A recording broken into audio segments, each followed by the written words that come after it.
Halo, selamat datang di Lead Film Classroom yang merupakan bagian dari Jakarta Content Week 2020. Kita hari ini akan ngebahas soal adaptasi sebuah cerita silat yang sangat melegenda dan kemudian berhasil direalisasikan ke layar lebar dengan IP sebegitu besar dan co-production dengan pihak internasional juga. Di sini kita akan ngobrol dengan Kakak Sheila Timothy, biasa dipanggil Kak Lala. Dia merupakan founder dari Life Like Pictures. Berdirinya tahun 2008, kalau nggak salah. Sudah mengeluarkan beberapa film seperti Pintu Terlarang, Modus Anomali, Tabula Rasa, Banda, The Dark Forgotten Trail, dan terakhir Wiro Sableng.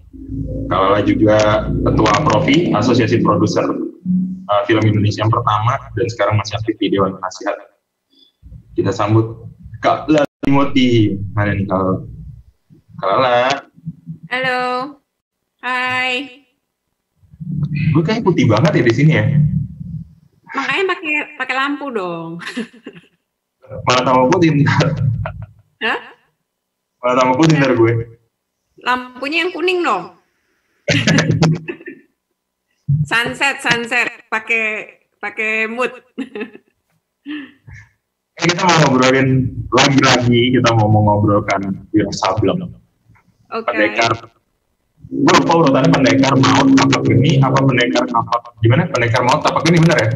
Pendekar kapak maut naga geni 212. Pendekar kapak maut naga geni 212. Oke. Tahun lalu ya? 2 tahun lalu pas tahun lalu sih? 2 tahun lalu ya? Rilisnya di 2018, 2 tahun yang lalu. Oke. Masih super 3 tahun yang lalu. Nah ini teman-teman yang mau nanya silahkan ketik pertanyaan kalian, nanti kita akan bacakan yang relevan ya sama Wiro Sableng. Jadi karena kita bahas Wiro Sableng, jadi Wiro Sableng aja. Pertanyaan pertama sederhana aja, Wiro Sableng yang menemukan Life Like atau Life Like yang menemukan Wiro Sableng? Wiro Sableng yang menemukan Life Like. Gimana tuh? Jadinya seperti yang lu juga tahu lah ya, Vino G. Bastian, anak dari Bastian Tito almarhum penulis Wiro Sableng, adalah adik iparku, suaminya Marsha Timothy. Terus udah gitu kemudian Vino menawarkan intellectual property keluarganya ke kami gitu. Kenapa tiba-tiba Vino menawarkan IP almarhum bokap ke Life Like?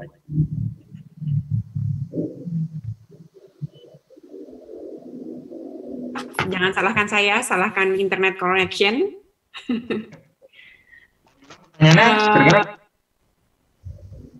Sorry ya, nggak stable connectionnya. Jadi waktu itu Vino menawarkan IP keluarganya tersebut karena memang jatuh ke Vino sebagai ahli waris. Kemudian terus ya udah, terus dari situ kita lakukan secara profesional, clearance legal dan lain sebagainya, dan akhirnya kita merasa bahwa Wiro Sableng ini punya captive market yang besar gitu dan punya potensi besar untuk dikembangkan, sehingga akhirnya kita setuju dan akhirnya mau memproduksi Wiro Sableng tersebut gitu. Melihat captive marketnya seperti apa sih? Maksudnya project, kita tahu film action jumlah penontonnya belum terlalu oke gitu ya di Indonesia saat itu, bahkan sampai hari ini gitu. Cuman ada segelintir film yang kemudian bisa nembus ke hitungan jutaan penonton.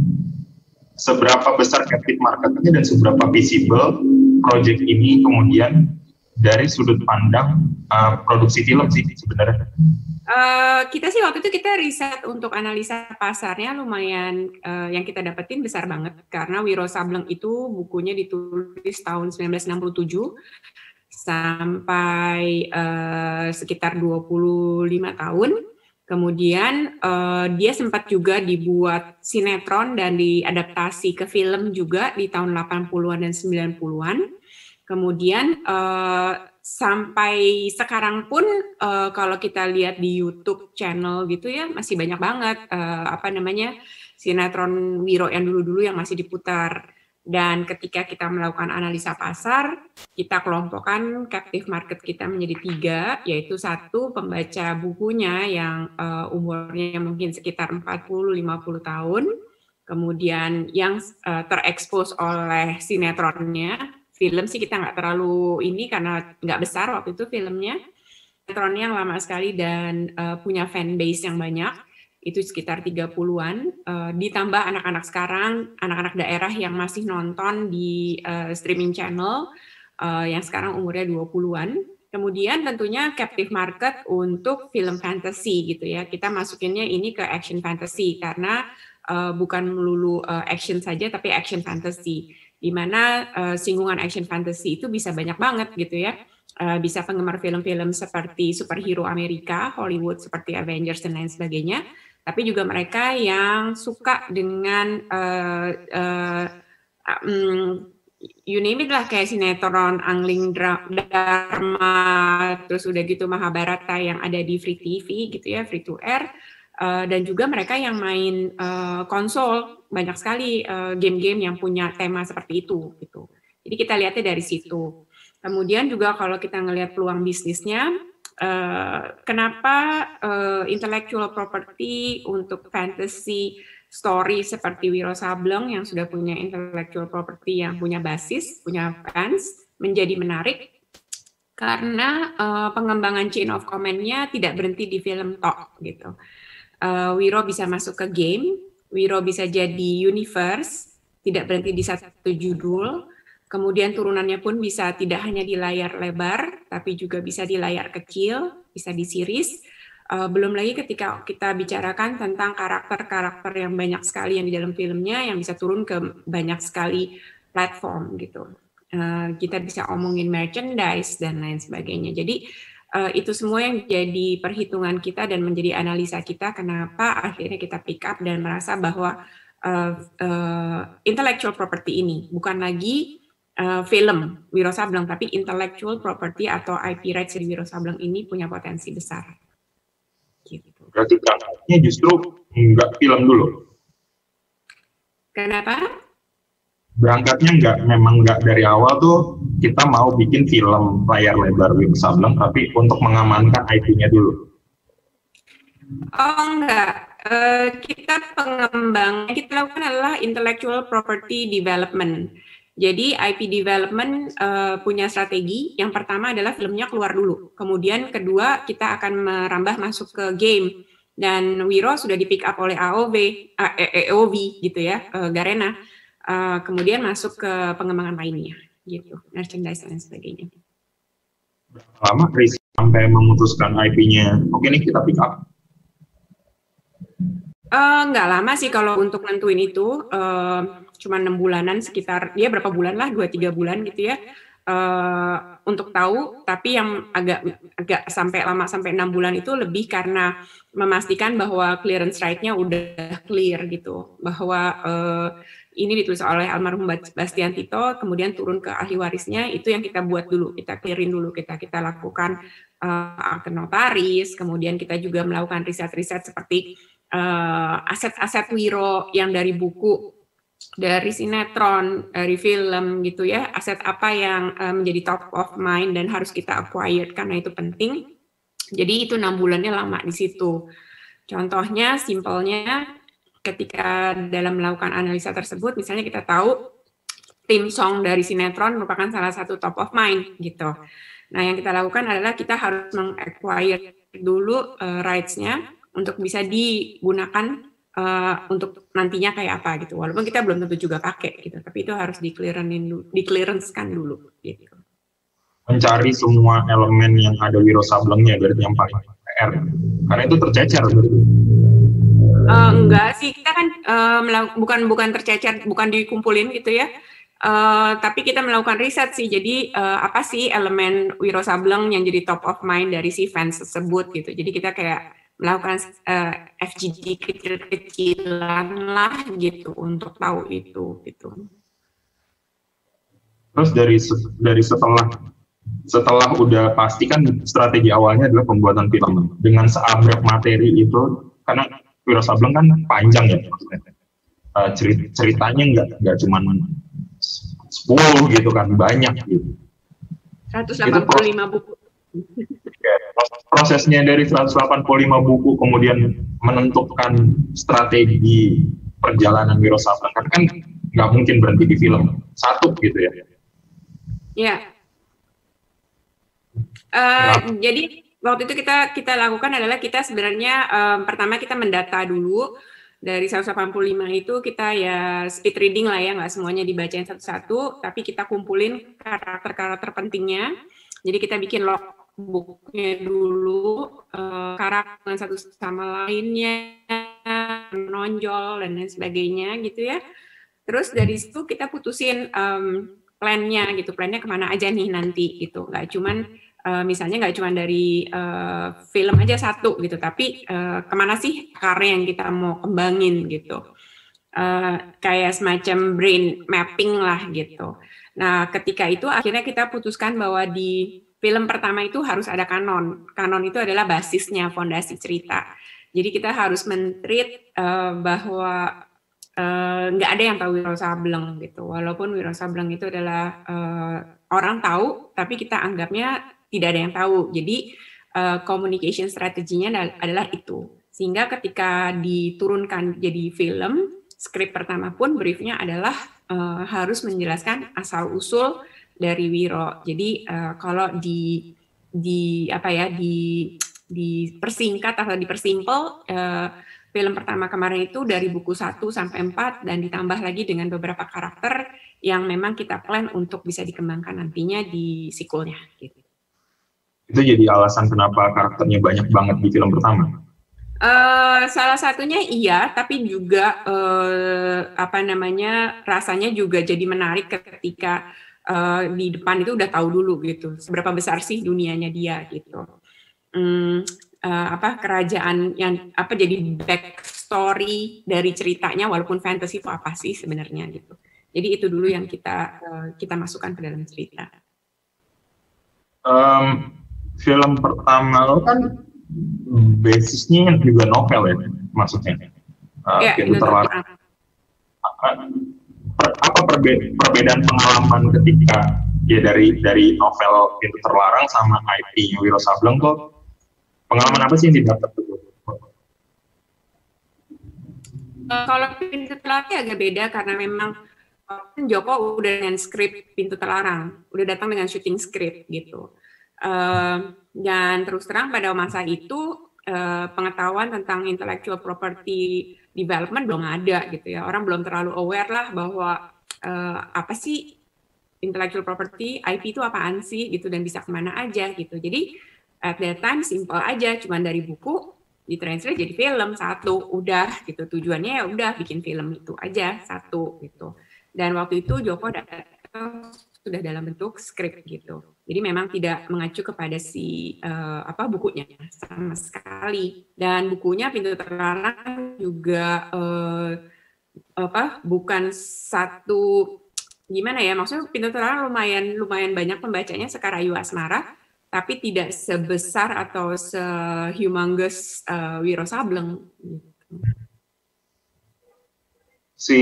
Ketika kita ngobrolin Wiro Sableng kan praktis yang terbayang segala tantangan gitu ya dalam produksi film Indonesia, koreografer action, terus kemudian visual effect karena dia fantasi, kemudian settingannya adalah kolosal, maksudnya huge budget banget gitu ya.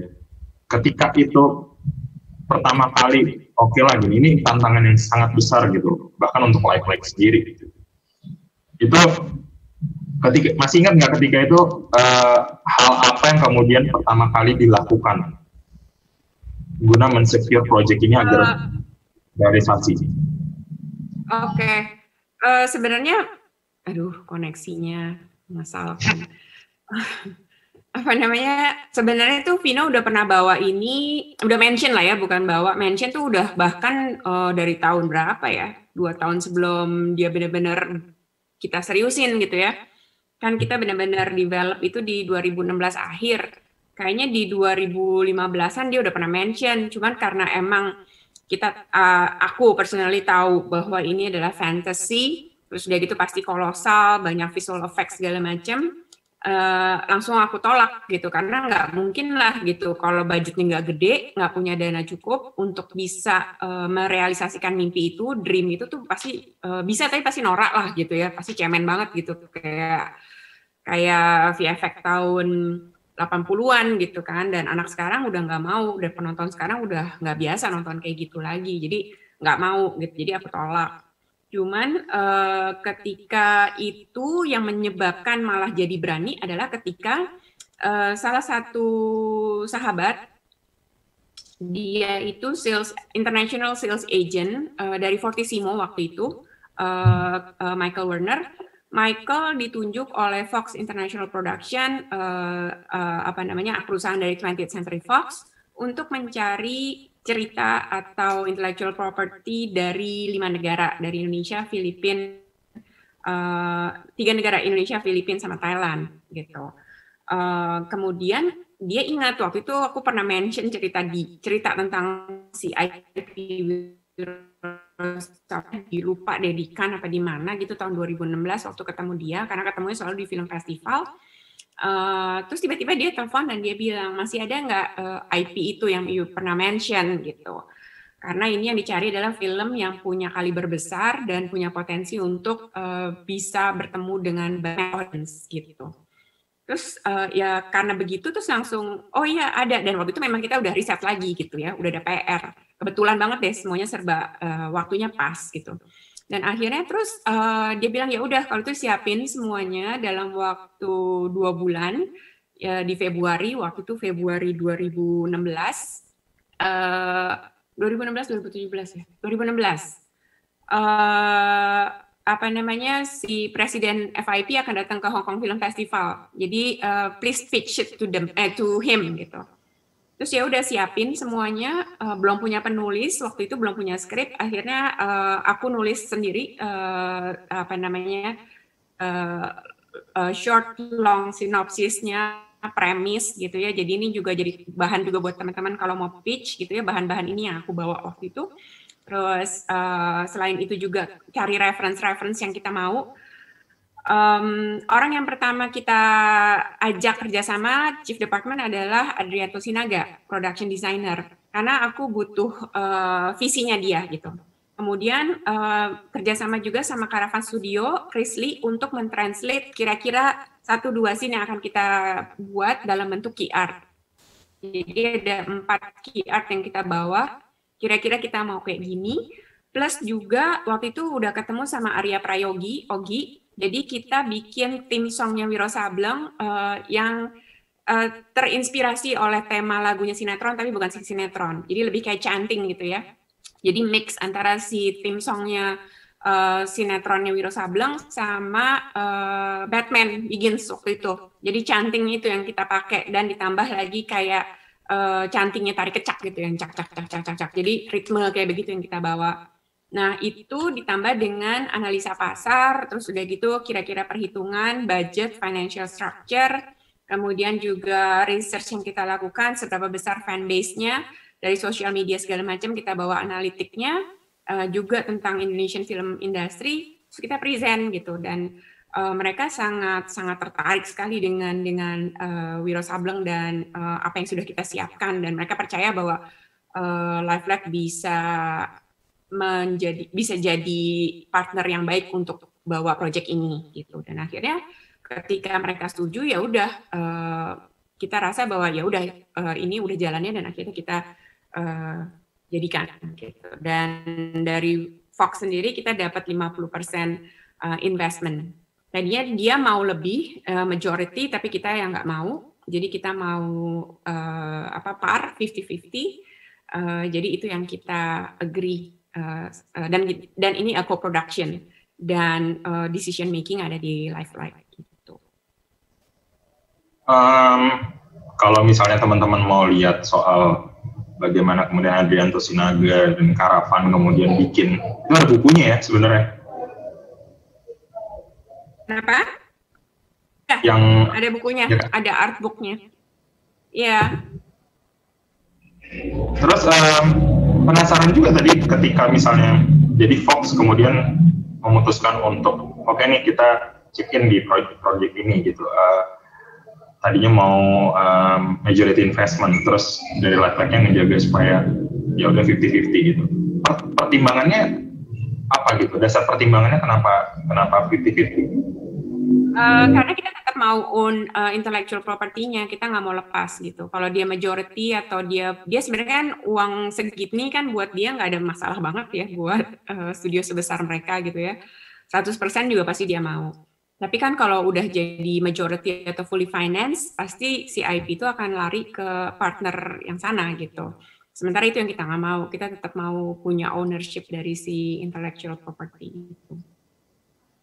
Poin dari Fox ketika dia accept, oke ini kita invest tuh, kalau menurut lo apa?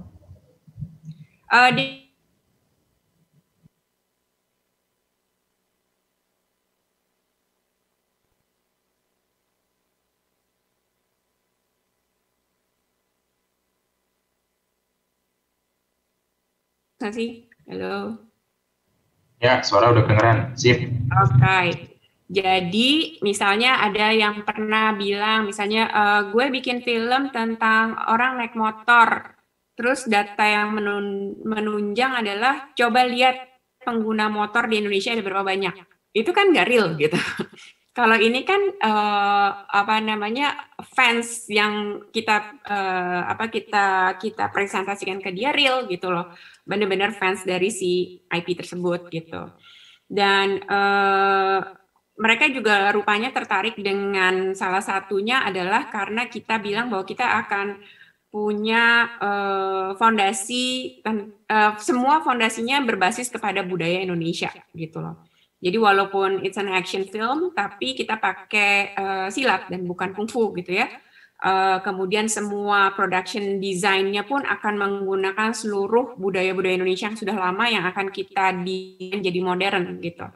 Nah, basis-basis kayak gitu yang menurut mereka jadi original gitu. Karena ketika kalau kita tidak menggunakan si kebudayaan kita sendiri, pastinya akan kalah lah sama orang yang menggunakan budaya tersebut. Misalnya kalau kita pakai kungfu, ya pasti kita udah kalah aja sama Cina gitu. Tapi kan ini karena kita pakai apa yang kita tahu banget, mereka jadi sangat tertarik di situ gitu. Rasanya itu sih yang jadi patokan mereka selain analisa-analisa yang kita kasih gitu ya, misalnya seberapa besar selain potensinya Wiro Sableng, tapi juga seberapa besar misalnya fanbase-nya Vino G. Bastian, Yayan Ruhian gitu ya, orang-orang yang pasti sudah terlibat waktu itu pada saat kita pitching gitu. Jadi mungkin itu yang menjadi pertimbangan mereka, selain juga mereka suka tentunya dengan storyline yang kita ajukan ke mereka. Faktor eksternal di industri film di Indonesia yang saat itu lagi naik dan kemudian film action yang masuk ke dunia internasional kayak The Raid itu sangat membantu nggak? Ya tentunya membantu, karena pada saat itu kenapa juga kita masuk radar, kenapa akhirnya mereka memutuskan untuk masuk 3 negara tersebut tadinya, Filipina, Thailand, dan Indonesia, karena mereka kan mencari the next country sesudah Cina gitu kan, karena Cina sudah stagnan gitu ya, jadi dia harus cari lagi nih negara mana nih yang untuk istilahnya dijajah sama marketnya mereka gitu, yang harus mereka occupy gitu. Nah, salah satu yang paling besar tentunya Indonesia, karena waktu itu juga kita lagi naik-naiknya 30% pangsa pasar, kemudian juga middle class kita yang naik ya gitu ya, jadi banyak hal yang membuat akhirnya kita masuk radar Indonesia. Tapi kalau ini pertanyaan curiousness aja ya, kalau misalnya Fox invest, project ini akan jalan nggak sih Pak? Kayaknya sih jalan pasti ya, maksudnya Wiro Sableng bukan sombong tapi nggak susah gitu ya untuk cari investor gitu. Contohnya juga kita dapat banyak banget juga sponsor kan yang mensupport gitu.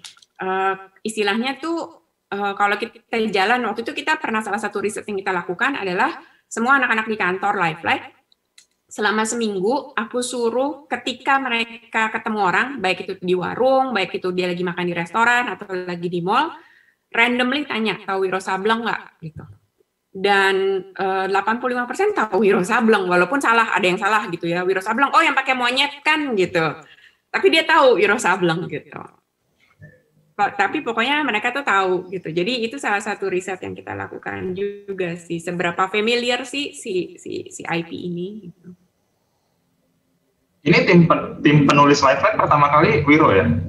Kan sekarang udah ada nih tim penulis. Iya, enggak, bukan. Waktu itu masih aku bareng sama Tumpal. Mas Seno bikin draft 1, kemudian aku sama Tumpal yang melanjutkan draft 2 ke selanjutnya. Tim penulis Writers Room Lifeline itu baru tahun lalu, 2000, setelah Wiro selesai. Waktu itu lu kan yang bikin premisnya ya untuk di present ke Fox gitu. Yeah. Apa yang lo tulis? Lo masih ingat apa yang lo tulis? Premisnya gue lupa sih kalau nggak salah, pokoknya bercerita tentang seorang pendekar bernama Wiro Sableng yang diselamatkan oleh seorang guru perempuan yang kemudian akhirnya membawa dia ke dalam suatu petualangan di mana ternyata dia terlibat dalam suatu dendam kesumat pembunuhan orang tuanya gitu. Terus pertimbangannya satu ditulis Mas Seno? Kenapa? Pertimbangannya draft 1 ditulis sama Mas Seno? Pertimbangannya adalah karena dia merupakan salah satu orang yang sangat baik ketika menulis novel silat gitu ya, dan tulisannya sangat-sangat, dia salah satu pakar lah ya ketika kita bicara tentang sastra literatur yang berhubungan dengan silat gitu, dengan martial art Indonesia. Jadi pondasinya memang dari Mas Seno, terus baru dikembangin di Lifeline bareng berdua gitu ya? Fondasi dari aku, karena aku yang mulai dari basisnya dulu, kemudian ide tersebut ditulis oleh Mas Seno, kemudian draft keduanya baru dilanjutkan oleh aku dan Tumpal. 2 dan selanjutnya, sampai terakhir tuh draft 8 kalau nggak salah. Ini pertama kali lo nulis berarti ya lah? Iya, terpaksa. Oke lah. Ribet, Mat. Jadi produser nulis tuh, ketika lo nulis, lagi ngayal, tiba-tiba, anjir ini mahal banget nih, gunung gitu kan. Langsung gak bisa mikir lagi. Mau nulis dia terbang, turun gunung, aduh ini visual effect gitu kan. Minus lah jadinya. Kenapa? Ya, jadinya plus minus juga kan. Jadinya lo bisa tahu sendiri gitu. Iya. Tapi memang menulis itu memakan waktu sekali sih. Waktu gue inget tuh waktu Wiro Sableng sebelum akhirnya ketemu Tumpal itu, karena gue tahu persis gitu kan mau diapain nih, strukturnya mau gini gitu. Jadi gue harus nulis dulu gitu. Itu ada sekitar seminggu lebih lah kayak orang bego ya, karena emang harus muter dulu di kepala kalau gue gitu. Ini gini, kalau dia gini. Jadi kayak mainin terus di kepala sampai akhirnya baru jadi gitu. Baru nulis gitu, dan baru nulis tuh nulisnya kalau nggak salah 2 hari nulis nggak berhenti sih, dari pagi sampai malam gitu. Cuman muter di kepalanya itu yang capek, ngebayangin kalau film gitu kan dia gini, konfliknya begini, tapi kan kita balik lagi ke sini gitu. Jadi itu yang butuh waktu gitu. Namanya juga penulis amatir ya, baru sekali. Makan waktu. Amatirnya lu itu sama belum lagi. Kenapa? Ya amatir-amatirnya lo nulisnya Wiro Sableng ya, tetap gawat dong. Ya kan kalau jadi produser udah biasa juga. Kan kita juga sebagai produser walaupun nggak nulis tapi kita harus komen kan. Di tiap skrip yang kita buat pasti kita harus ada komen. Dan komennya kan nggak bisa cuma komen, tapi kan pasti by scene kan. Nulis juga mau nggak mau sih sebenarnya gitu. lo membaca berapa buku sampai lo bisa nulis si Wiro Sableng itu? Berapa buku Wiro Sableng yang lo lahap? Gue 4, kemudian gue lompat-lompat. Jadi waktu itu karena gue suka sekali sama beberapa karakter, contohnya Bujang Gila Tapak Sakti, bukunya BGTS itu gue baca sekitar 4, karena dia lompat-lompat ya, dari dia muncul di buku gue jangan salah ngomong nih, ntar ada fansnya Wiro lagi, buku 30-an, itu terus dia baru ada lagi di buku 80-an gitu. Jadi lompat-lompat tuh gitu. Terus dan beberapa karakter yang ada di Wiro, kayak misalnya Pendekar Pemetik Bunga, itu gue baca bukunya sendiri gitu. Terus jadi lompat-lompat sih, kalau total mungkin nggak sampai 30 lah ya itu. Untuk mempersingkat waktu, yang kita lakukan waktu itu adalah kita bagi-bagi. Jadi ada 5 orang tim yang untuk menganalisa cerita. Jadi tiap minggu kita ketemu, masing-masing baca 5. Jadi gue mungkin cuma baca 20, tapi tim lain itu harus menceritakan ke gue gitu. Jadi kita cross cerita. Jadi hampir 80% buku sih tergarap semua, tapi nggak dibaca sama gue semua gitu loh. Jadi kita bagi sama tim. Itu salah satu cara supaya cepat ya, supaya efektif juga. Efisien, sorry.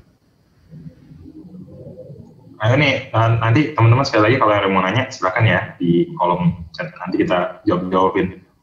Terus apa strategi untuk mempromosikan IP baru yang nggak baru-baru banget gitu waktu itu? Ya makanya yang kita lakukan adalah kita membagi communication strategy untuk Wiro selama 1 tahun. Jadi kita bikin tahapan attention, interest, desire, and action. AIDA strateginya per 3 bulanan. Mulai dari kick off-nya itu ketika kita mulai press-con bahwa kita bekerja sama dengan Fox dan akan masuk ke tahapan reproduksi gitu. Jadi sepanjang 1 tahun itu kita bagi per 3 bulan berdasarkan strategi yang kita capai. Jadi 3 bulan pertama untuk attention-nya, kemudian next adalah interest, kemudian desire, kemudian action mendekati akhir gitu. Tapi semuanya basisnya adalah ketika kita mulai kick off, kita menganggap bahwa nggak ada yang tahu Wiro. Jadi semua harus mengacu pada itu komunikasinya. Jadi waktu teaser pertama pun yang dikeluarkan oleh kita, teaser trailer, pre-teaser malah bukan teaser. Pre-teaser itu benar-benar cuman shot-shot Wiro-nya aja gitu, bajunya, tangan, iketan bajunya gitu ya, kostumnya, kepalanya, ini ikat kepala gitu. Jadi sebasic itu dulu gitu. Terus kemudian communication strategy tersebut kita turunkan ke macam-macam bidang-bidang publisis kita. Jadi ada yang kita bagi untuk media partner, kemudian juga ada aplikasi lewat sosial media gitu. Jadi kira-kira itu sih, dan ditambah lagi di part-part akhir ketika kita udah dapat sponsor, strategi tersebut kita gabungkan dengan strategi promosi si masing-masing sponsor. Oke. Ada pertanyaan, kita jawabin dulu aja ya, biar nggak saya mulu yang nanya gitu. Kita jawab dulu nih, mungkin kenapa Fox nyarinya IP Asia Tenggara? Sepengetahuan lo kenapa? Jadi yang approach kita adalah Fox International Production. FIP itu adalah anak perusahaan dari 20th Century Fox yang memang mengkhususkan untuk foreign film. Non bahasa Inggris gitu. Jadi kalau misalnya tahu The Wailing Korea itu salah satu produksinya FIP juga gitu. Jadi emang dan kebetulan emang ranahnya si FIP kemarin itu di Asia Tenggara gitu. Apakah mungkin Fox ingin bikin universe khusus seperti itu? Wow, terlalu muluk-muluk kayaknya ya si Fox Internet. Ada wacana tapi Kan Fox-nya sudah di-acquired oleh Disney sekarang. Gitu. Jadi kita balik lagi apa yang akan kita lakukan gitu, lebih kayak kita dulu sih, kita mau bikin apa strateginya, baru terus nanti kita approach apakah masih mau dengan Disney atau kita jalan sendiri atau bagaimana gitu. Itu yang masih belum kita pikirin. Tadinya kita udah mau benar-benar konsentrasi jalan di tahun ini, tapi ya puji Tuhan juga sih belum ya, karena tiba-tiba pandemi, nggak kebayang sih kalau lagi di tengah-tengah project segede gitu, terus kayak kemarin, terus ada COVID, semua berhenti sih, aduh, mengerikan sekali itu pasti. Jadi, terus sekarang juga strategi kita, jadi kita masih wait and see gitu, belum berani juga terlalu commit sama project yang terlalu besar dulu gitu. Si FIP ini gimana jadinya kabarnya lah ketika Fox-nya sendiri, 20th Century Fox-nya udah diakuisisi sama Disney, tuh FIP-nya sendiri bubar atau gimana? FIP, the whole Fox itu masuk ke Disney semuanya. The whole Fox itu dilebur ke Disney. Jadi kayak misalnya salah satu contact person kita di Singapura waktu itu untuk perwakilan Fox itu udah masuk, jadi sekarang udah handle distribution-nya Disney untuk Asia Tenggara gitu. Tapi belum ada komunikasi. Kenapa? Belum ada komunikasi lagi dengan Disney, berarti udah beberapa kali dari sejak launching Wiro. Jadi Wiro launch tahun 2018 itu ketika akhirnya Fox dan Disney mengumumkan bahwa mereka di-acquired oleh Disney gitu. Nah, dari situ di 2019 awal sampai 2020 sebelum pra-COVID itu sih kita intens bicara dengan mereka gitu. Tapi juga memang karena agak sulit karena Disney juga punya strategi juga kan ya. Dia juga lagi mau launching, waktu itu mau launching Disney Plus, Hotstar gitu ya. Jadi yang selama ini dia lakukan adalah dia mempick up kan film-film, tapi dia belum bisa komit untuk co-produce gitu. Berarti masih berkomunikasi sampai saat ini lah ya intinya. Masih. Terus ini tadi ada pertanyaan. Nah, ini pertanyaannya lebih ke ini dulu nih, harus dijawabnya. Berarti apakah ada selanjutnya? Karena di ending yang pertama gantung gitu kan? Ada. Masih plan, masih ada. Oke. Udah sejauh mana? Tapi skrip udah ada, tinggal nunggu situasi dan kondisi dulu ya gitu. Sekarang sih lebih ngelihat dulu karena juga walaupun bioskop udah buka tapi kan masih 25%. Terus gitu kita tahu juga bahwa dan nggak cuma berlaku di Indonesia kan, itu berlaku ke seluruh dunia gitu. Dan kalau kita bergantung kepada OTT, belum ada OTT yang berani komit sebesar itu juga untuk co-production gitu. Kru dan cast sudah dikunci-kunciin, Pak? Oh, belum. Udah eyeing on, udah shopping around tapi belum di lock. Kalau udah di lock kan udah bayar ya, udah eksklusif. Kita ngerasa bahwa kayaknya nggak efisien ketika project belum ada tanggal terus kita udah harus bayar termin 1. Aduh, bleeding dong. Untungnya justru ya. Jadi harus punya banyak waktu untuk berpikir dulu gitu, untuk hold dulu. Iya. Kalau tiba-tiba jalan, wah PR juga. Iya, benar. Dan sekarang kan semua budget juga kembali mengecil ya, menciut semuanya gara-gara habis COVID. Kita juga baru selesai sama series kan soalnya kan. Oke, waktu si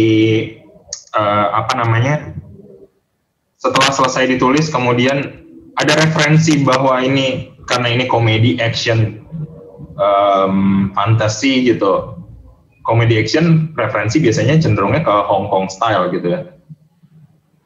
Itu juga jadi bahan diskusi kemana kemudian bentuk Wiro Sableng ini akan muncul. Kita sih tetap setia bahwa justru karena Wiro Sableng itu kan unik dibandingin dengan IP pendekar Indonesia lainnya adalah dia komedi gitu ya, dan dia sangat family friendly in a way ya. Maksudnya bisa nggak family friendly, tapi bisa lebih diarahkan ke family friendly gitu. Beda dengan beberapa IP lain yang lumayan lebih lebih keras, lebih sadis gitu. Nah kalau Wiro kan ada komedinya gitu. Jadi kenapa juga kita tertarik, dan makanya kita tetap loyal sama karakter si Wiro itu dari buku gitu. Karena menurut kita udah the best lah yang almarhum tulis gitu. Jadi kita mengacu kepada dia.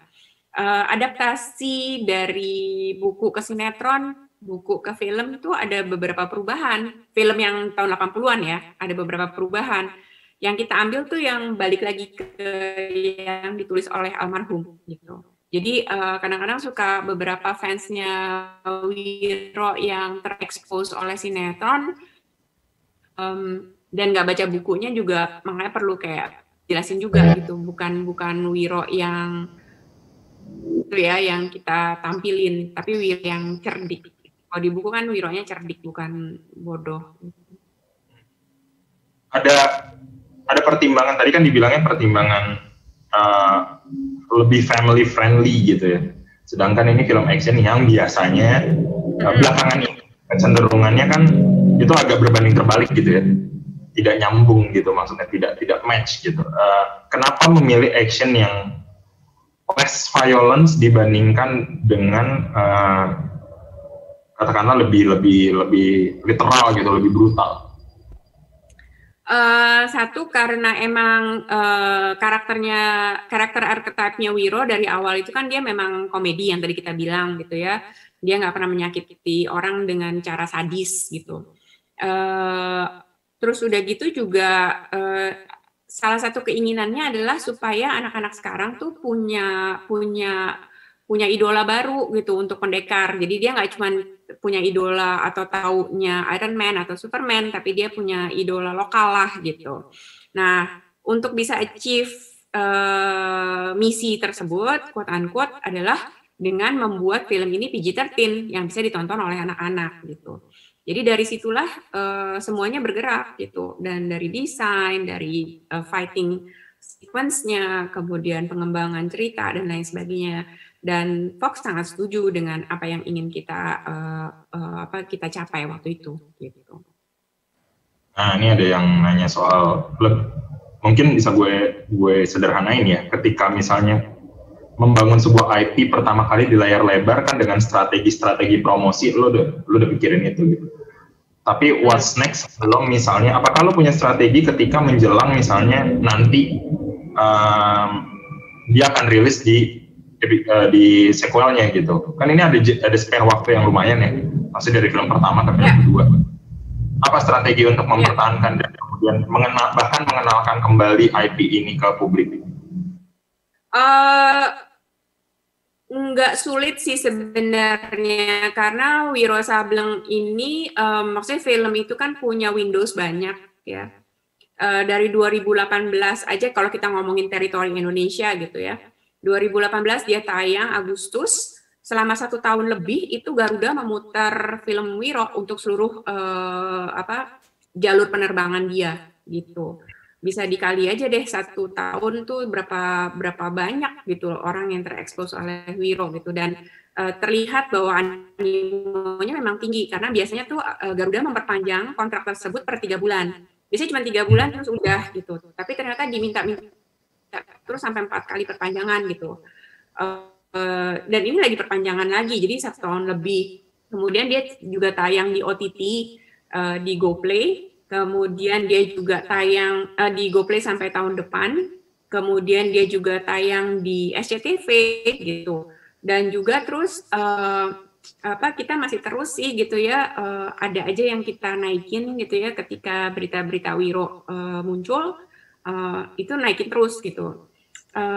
Dan nggak selesai-selesai sih, kayak misalnya ntar tahun depan juga banyak, ada sekitar 3 atau 4 OTT yang akan muter Wiro di Januari atau Februari awal gitu.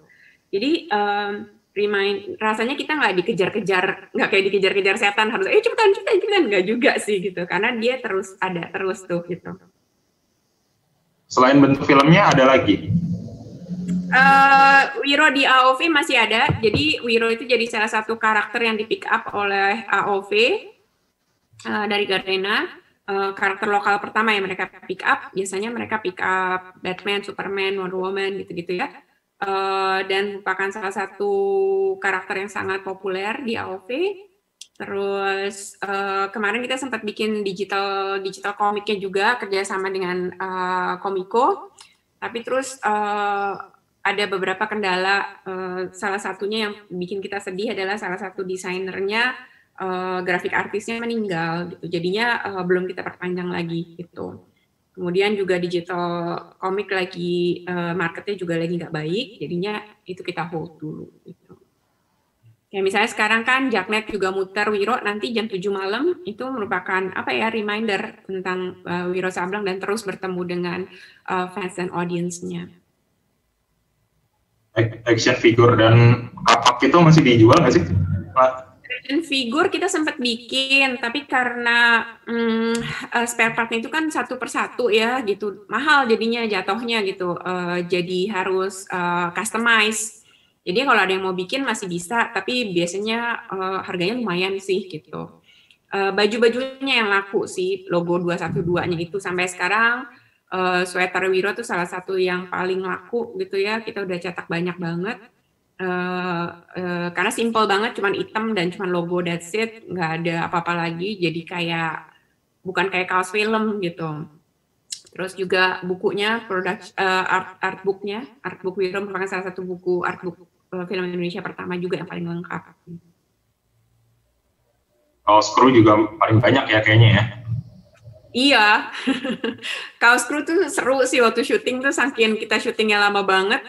Selain desain dari yang merchandise, terus tiap departemen juga berlomba-lomba bikin desain sendiri, jadi kocak sih.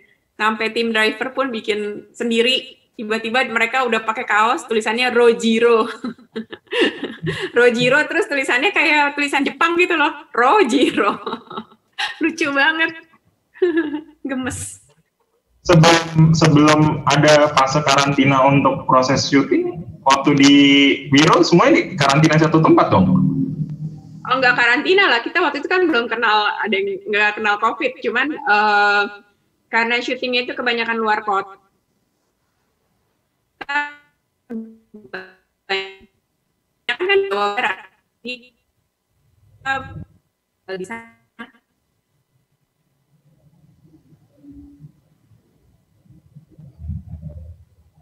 Sinyal kepotong. Jadi tadi nginep di satu tempat?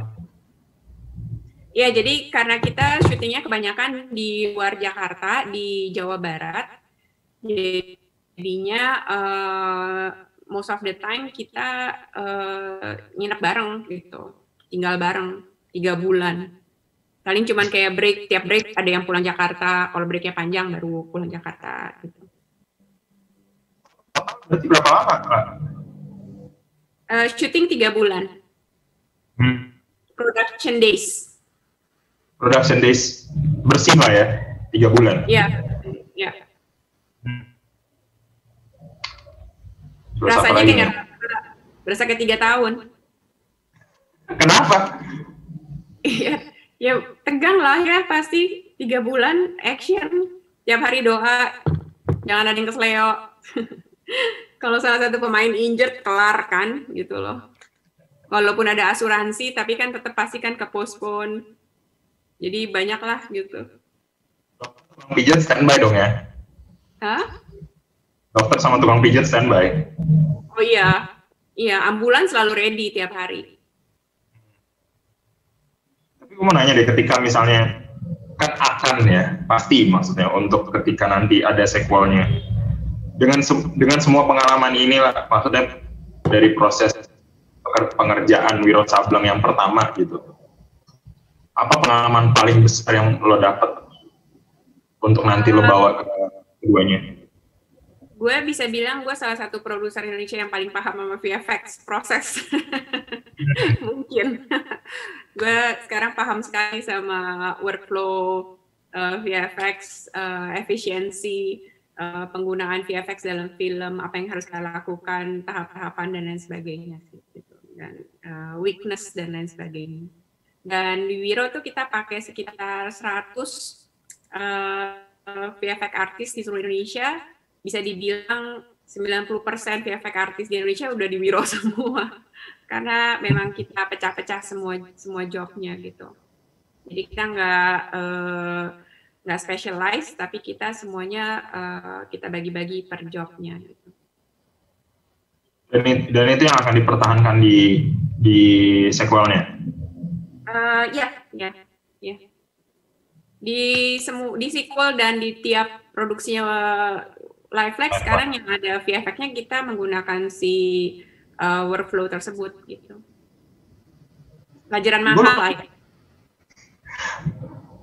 Gue lupa deh, Wiro tuh semuanya talent lokal kan ya, si VFX-nya? Iya, orang Indonesia semua. By design dan by fault. Jadi bukannya karena mau keluar gitu, karena emang by design kita pengen semua VFX artisnya orang Indonesia gitu. Karena ya udah saatnya juga kan gitu, VFX artis kita kan kebanyakan belum pernah punya nama kan, selalu mereka jadi freelancer doang gitu kan.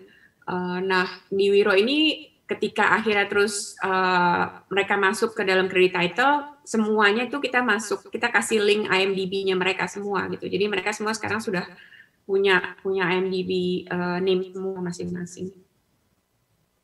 Masih ingat ketika waktu, lupa itu trailer pertama ya, yang kemudian banyak orang menggunjingkan VFX yang belum rapi gitu. Ya itu ada beberapa glitch lah ya, waktu itu trailer bukan trailer, itu teaser sebenarnya, teaser trailer keluar, ada kesalahan perhitungan atau kesalahan, sebenarnya bukan salah hitung sih, lebih kayak miskomunikasi antara si VFX supervisornya dengan si artis-artisnya gitu. Jadi dia salah perhitungan, karena ketika kita bicara VFX gitu ya, workflow, itu kan semua manajemen. Jadi benar-benar, dan ketika kita specialize, masing-masing pekerjaan kita pisah, itu tuh harus manajemennya kuat banget. Timingnya tuh harus persis banget gitu, dari sini ke sini, dari sini ke sini. Salah hitung satu akan berefek ke semuanya. Jadi snowball effect, ngaco semua gitu. Nah, communication-nya itu yang nggak bagus waktu itu. Dan ada salah perhitungan. Ketika akhirnya harus tayang, bisa dibilang belum ready gitu. Dan memang sempat bingung juga apakah kita akan go ahead launch atau tidak gitu. Tapi terus kalau tidak launch pun kita punya banyak komitmen juga yang harus yang udah kita lakukan dan harus tetap launch gitu. Jadi akhirnya kita launch dan kita perbaiki di official trailer ya. Lo melihat fenomena IP ini, IP kan bukan sesuatu barang yang ya istilah itu nggak baru tapi nggak lama juga gitu. Dan fenomenanya banyak kan, maksudnya belakangan ini, dan film kita secara kuantitasnya memang kebanyakan memang berdasarkan adaptasi kan. Maksudnya secara box office system tuh 80% mungkin 70-80% kan project adaptasi gitu. Iya. Bukan hanya beberapa yang original. Lo melihat fenomena ini kayak gimana, Pak? Menurut gue sih biasa aja ya, normal di Amerika, di luar negeri, di dunia pun hal yang sama. Karena ketika, apalagi untuk Indonesia, di mana box office rating itu kan dihitung dari hanya bioskop.